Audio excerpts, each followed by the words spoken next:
يا أيها الرسول لا يحزنك الذين يسارعون في الكفر من الذين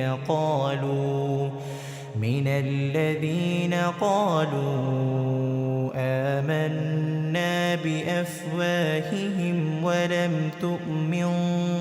قلوبهم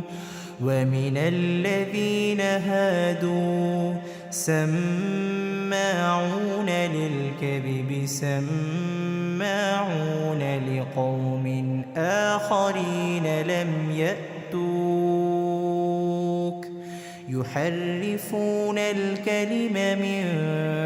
بعد مواضعه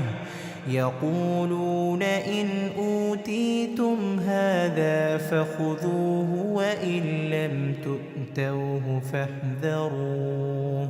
ومن يرد الله فتنته فلن تملك له من الله شيئا أولئك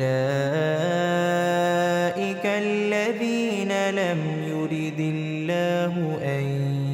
يطهر قلوبهم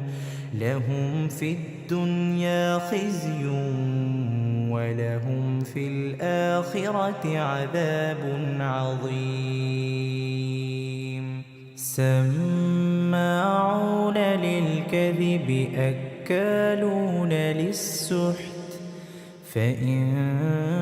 جاءوك فاحكم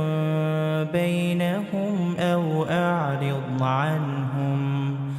وإن تعرض عنهم فلن يضروك شيئا وإن حكمت فاحكم بينهم بالقسط إن الله يحب المقسطين وكيف يحكمونك وعندهم التوراة فيها حكم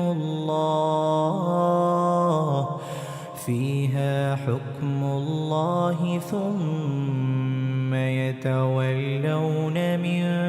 بعد ذلك وما أولئك